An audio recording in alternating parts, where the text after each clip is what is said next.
Jesteś wyjątkowy. Tak Piotrka mama zawsze zaczynała mowy. Jesteś jak limonka pośród cytryn zwykłych. I tak Piotrka zamiłowania do praktyk zwykłych zanikły. A że była wyjątkowo sama, mama, by się nie smucić, kolację szykowała już z samego rana. Kolację, obiad, śniadanie. W tej kolejności. Każdym było wyjątkowe danie. Przez poczucie wyjątkowości nasz Piotrek wyjątkowy nawet zeszyty do szkoły nosił w sposób nietypowy. Pakował je zwykle w worek foliowy.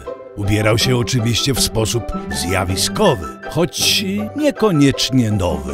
Przez lata swój kierunek obrany uznał za jeszcze bardziej pożądany. Tylko wyjątkowość dla Piotrka się... Imię Piotrek nie było wyjątkowe. Ksygzy-wygzy, tak brzmiało jego nowe. Początkowo utrudniało mu to nieco znalezienie pracy, ale gdy odnalazł swój wyjątkowy fach, już było cacy. Malarz cytrusów to ciężki kawałek chleba, ale gdy się czuje powołanie, to robić trzeba. Co rano po kolacji chował tort i pędził uprawiać sport. Na basen brał karty. Na siłowni robił ser tarty, a rowerem próbował jeździć o ścianę oparty. Zmęczony dniem wypijał napój z limonką i już zegar godzinę pokazywał 10 wieczorem. Gdy już się kładł i liczył, że dobrze będzie mu się spało, siedział w łóżku i czuł, że czegoś mu mało. Następnego dnia, gdy słuchał swych ulubionych płyt, coś obudziło dziwne uczucie w nim. Jakby ktoś jego wnętrze w motylki zamienił, nigdy nie widział nikogo, kto by się takim pięknem mienił. Dziewczyny dla Ksygzy-wygza zawsze wydawały się typowe, może ładniej pachnące, ale mało unikatowe. Brunetki, blondynki, on wszystkie te dziewczynki ignorował, lecz ta była zjawiskowa. Mój Boże, pomyślał chłopak, nawet zegarek nosiła jak on, tylko na opak. I tak dziewczyna za rogiem zniknęła, nim jednak to zrobiła, chłopakowi w pamięci utknęła. Jak to możliwe, że ktoś mógł być tak nietypowy? Przecież on był jedyny, tak szalenie wyjątkowy. Na początku stłumił uczucia, w domu się schował. Jednak myślami o dziewczynie wypełniona była głowa. Nawet kolejne gry i zabawy przestały przynosić rozrywkę, gdy nabrał w nich wprawy. Wcześniej jego styl był unikatowy, ale teraz do gry przydałby się ktoś nowy. Jak ona. Limonki już nie musiał dodawać, odkąd nowy napój zaczął powstawać. Sięgnął też po kawałek ulubionej potrawy, dziwaczną pizzę z ananasem, prosto z dostawy. Co? Pizza z ananasem nie jest taka dziwna. Kochanie, pizza z ananasem jest bardzo dziwna. Jak chcesz, idę do sklepu po twoją ulubioną brukselkę w czekoladzie. Ale nawet ulubionej pizzy smak nie zabił uczucia, że kogoś brak. Wtem dotarło do niego, że czas wziąć się za rozkochanie kogoś wyjątkowego. Ugasił pragnienie. Rzucił jedzeniem. I wiedział już wtedy, że spełni marzenie. Planowanie randki było proste. Zaprosić obcą dziewczynę na wyjątkową randkę pod mostem. Nie, to nie był najlepszy pomysł i szybko z niego zrezygnował. Mimo to plan na randkę w jego głowie kiełkował, musiał tylko dotrzeć, gdzie dziewczyna się chowa.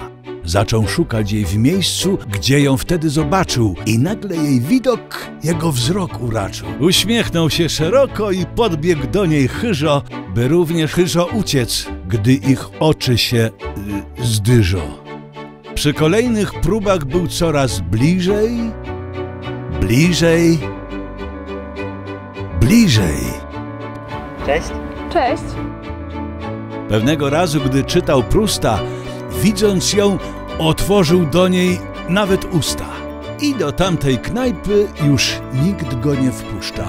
Jego determinacja była wyjątkowa. W końcu całe życie się miłości chował. Czy to tak naprawdę jej całe życie szukał? Czy całe życie złym uchem mamy słuchał? Czyżby zapomniał, co jeszcze powtarzała? Do połówki limonki razem. To limonka, On był limonką, ona limonką, razem mogliby wsiąść na ponton, popłynąć w dal ku krańcowi ziemi. Planeta jest okrągła, nie ma krańca ziemi. Lecz to bez znaczenia, gdy serce miłością się mieni.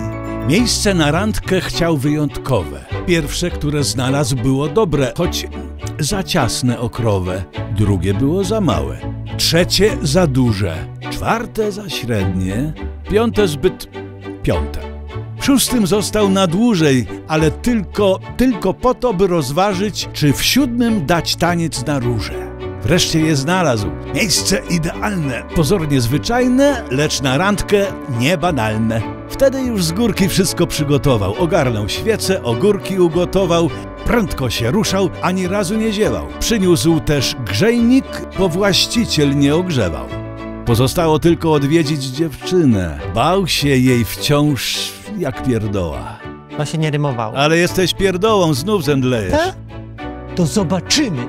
By udowodnić, że gościem odważnym jest iście, postanowił zaprosić dziewczynę osobiście. Ubrał się więc wyjątkowo i skrył swoją twarz, oczywiście, by mniej się bać. Niestety nie wyszło mu to dobrze, bo wyglądał jak zbir ubrany na pogrzeb. I tak po twarzy z gazem zmieszana pociekła mu łza. Gdy nagle nie potrafił przy niej powiedzieć słowa. A może zaśpiewać? To inna rozmowa. To byłem ja, bo pierdołą jestem, lecz może jeszcze mi zdołasz wybaczyć, więc uracz mnie miła swym gestem, bo wszystko mogę ci wytłumaczyć.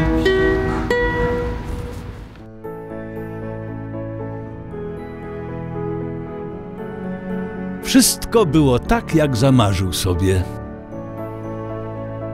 I wtedy zrozumiał, dlaczego nie brakło mu kobiet. Bo żaden uśmiech nie był tak wyjątkowy jak jej. Tak Ksygzy-Wygzy zrozumiał to, czego wcześniej nie umiał. Nie ma nic bardziej wyjątkowego niż wyjątkowość razy dwa. Ksygzy-Wygzy przeżył ze swą wybranką serca wiele lat wyjątkowych. Hej, ale to się wcale nie rymowało. Miłość nie zawsze się rymuje.